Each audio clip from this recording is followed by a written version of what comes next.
Selamat malam pemirsa, Anda menyaksikan Prime Talk, tajam mendalam bersama saya Rory Asyari. Hoax masih menjadi masalah di tahun politik kali ini. Yang didera hoax adalah KPU, Komisi Pemilihan Umum. Beredar kabar bahwa ada 7 kontainer berisi puluhan juta surat suara yang telah dicoblos sebelumnya. Mendengar informasi ini, KPU geram dan meminta polisi menangkap penyebar dan juga pembuat hoax tersebut. Kalau misalnya kita lihat grafik di sini, hoax yang terakhir pemirsa ini menebar kebohongan dengan mengatakan ada 70 juta surat suara yang telah dicoblos sebelumnya dan dicoblos di bagian nomor urut 01 atau pasangan nomor urut 01. Informasi yang beredar dari hoax ini, puluhan juta surat suara tersebut didatangkan dari China.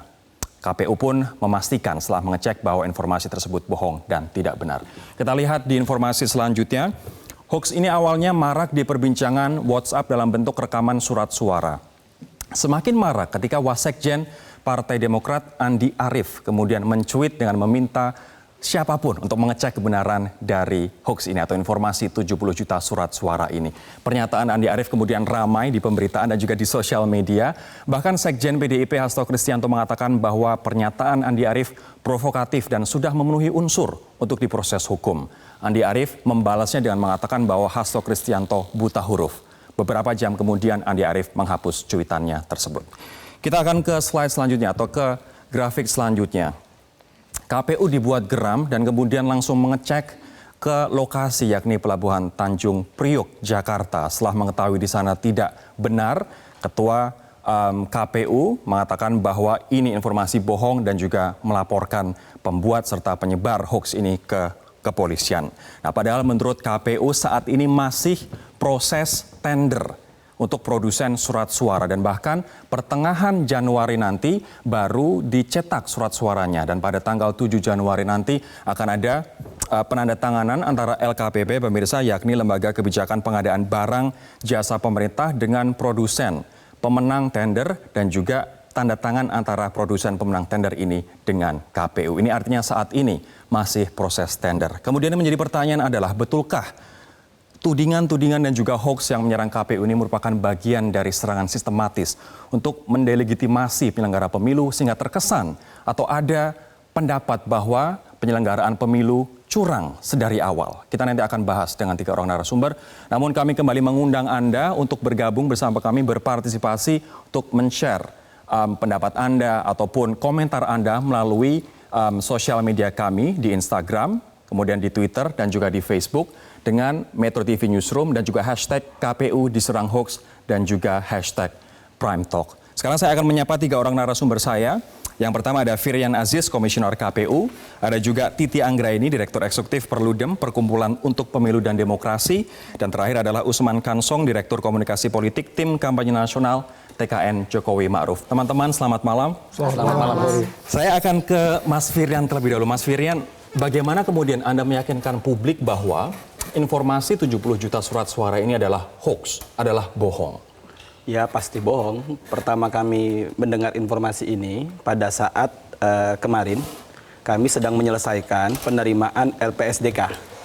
Dan kami sudah mengatur jadwal sekitar kurang lebih pukul 8 malam kami konferensi pers menjelaskan LPSDK dari 16 partai politik dan kedua pasangan calon presiden dan wakil presiden. Setelah itu kami berembuk, baru kami membahas. Jadi kami memang sudah mengikuti ini sejak menjelang maghrib. Mengikuti apa? Hoax ini? Iya, informasi ini? Bukan informasi, tapi hoax.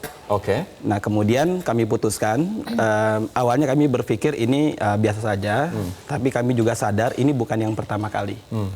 Maka kami berpikir karena ini sudah menyangkut mahkota pemilu, yaitu surat suara, ini tidak bisa dibiarkan. Sampai di mana saat ini proses entah itu tender, percetakan, atau apapun untuk surat suara, Mas? Besok itu baru dilakukan kegiatan validasi surat suara buat Pilpres dan DPR RI. Maksudnya validasi, apa yang divalidasi? Jadi besok pukul 2 siang di kantor kami mengundang tim kampanye pasangan calon masing-masing untuk kemudian memvalidasi itu, memeriksa setuju atau tidak dengan desain surat suara yang sudah ada, yang disampaikan oleh TKN dari masing-masing pasangan calon. Ini artinya desain saja belum disetujui, belum, apalagi desainnya dicetak begitu. Kan pasangan calon 01 sepengetahuan kami akan merubah foto. Lah dengan demikian desainnya saja belum final, baru besok mau divalidasi. Oke. Kemudian lanjut proses tender, pencetakan itu kita rencanakan sekitar tanggal 16 Januari. Pertengahan Januari. Jadi cetaknya saja belum, lelangnya belum selesai, desainnya saja belum final. Nah tiba-tiba ada isu, ada berita hoax seperti ini. Tentunya ini tidak bisa kita biarkan. Baik, Mbak Titi, kalau misalnya Anda melihat ini bukan yang pertama begitu. Sebelumnya ada tudingan 25 juta DPT ganda, kemudian ada permasalahan kotak suara kardus begitu. Kenapa KPU terus dituding? Kenapa KPU terus diserang? Ya, karena KPU ini adalah aktor utama dalam proses pemilu. Jadi kalau perkembangannya itu kan sebenarnya berita bohong, fitnah terhadap kandidat itu selalu terjadi dalam proses pemilu. Tujuannya itu adalah untuk mendiskreditkan dan melemahkan dan memperburuk citra atas kontestan lawan. Tetapi dirasa ternyata itu saja tidak cukup. Jadi kalau itu saja dirasa tidak cukup, maka harus ada sasaran baru. Ini artinya artinya sistematis begitu penyerangan ini, Mbak. Kalau dilihat dari praktik dan juga peristiwa-peristiwa sebelumnya, bisa dikatakan ini rangkaian yang tidak terpisahkan atau sistematis. Bukan hanya soal data pemilih ganda, tetapi juga kotak suara karton atau yang disebut dengan kotak suara kardus. Jangan lupa loh, isu disabilitas mental yang sesungguhnya tidak berkaitan dengan konteks apapun, itu kan dipolitisir sedemikian rupa seolah-olah KPU memfasilitasi sebuah hak pilih yang memang ditujukan untuk memenangkan suatu kelompok.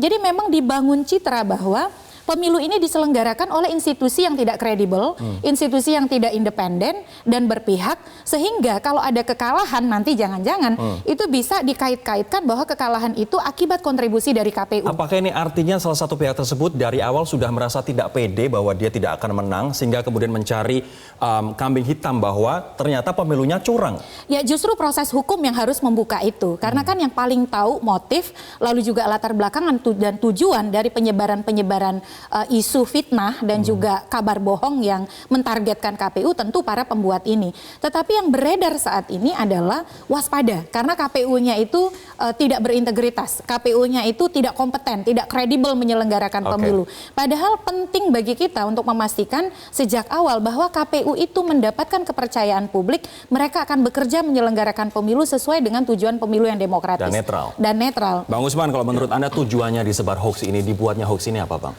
Iya, nomor satu tentu saja mendelegitimasi KPU. Ya, nomor dua yang menyerang kami, menyerang TKN, Pak Jokowi dan Kiai Ma'ruf. Karena kalau kita lihat rekaman suara, kemudian Twitter, kemudian komentar-komentar di Facebook itu betul-betul mengarahkan juga kepada kami. Jadi yang diserang hoax nomor satu betul KPU, tapi nomor dua adalah kami, TKN. Saya mendapat kabar itu memang agak malam. Saya juga tidak percaya dengan itu karena kita baru rapat malam itu. Salah satunya juga kita sedang memandang-mandangi foto paslon kami kan. Ini akan kami ubah atau tidak gitu. Artinya belum final pada saat itu. Surat suara saja kok sudah ada yang dicoblos. Ini sudah terang benderang dengan apa yang kami lakukan pada malam kemarin itu. Kita membicarakan foto paslon 01, tiba-tiba ada hoax ini. Jadi sangat tidak masuk akal bagi kalau kami. misalnya Anda merasa juga dirugikan, yang pertama adalah KPU dan kedua adalah TKN, Jokowi Ma'ruf begitu. Bagi mereka yang menyebar, memproduksi, bahkan termasuk Andi Arief dikatakan juga kemudian pernyataannya provokatif.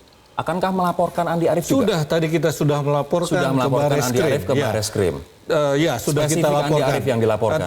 Kita belum spesifik melaporkan, tapi kita melaporkan hoaxnya. Oke. Ya, melaporkan sama hoaxnya. seperti KPU dong. Iya, saya kira itu nanti biarlah polisi nanti yang akan mencari siapa sebetulnya aktor intelektual, aktor yang ikut menyebarkan. Itu kan juga ada pasalnya begitu. Jadi biar saja polisi yang akan mencari ini. Ini sama seperti yang dilakukan oleh KPU tadi siang, Bang. Iya, tadi siang kami melaporkan ke Barreskrim. Alhamdulillah diterima oleh Kabar Reskrim, sudah kita sampaikan dan kami percaya sepenuhnya kepada aparat kepolisian. Kalau misalnya tadi dikatakan oleh dua orang narasumber saya yang lain bahwa ini tujuannya mendelegitimasi penyelenggara pemilu dan juga mengatakan bahwa pemilu ini nampaknya sudah curang loh dari awal. Anda setuju dengan itu? Lebih jauh lagi, bukan persoalan curang, tapi yang kita khawatirkan adalah proses suksesi kepemimpinan ini kemudian ada upaya untuk membuat tidak berjalan dengan baik. Jadi kami tidak masuk pada persoalan kontestasi, itu wilayah para peserta pemilu. Namun yang kita khawatirkan adalah siapapun yang menang, itu ada potensi tidak dipercaya oleh masyarakat.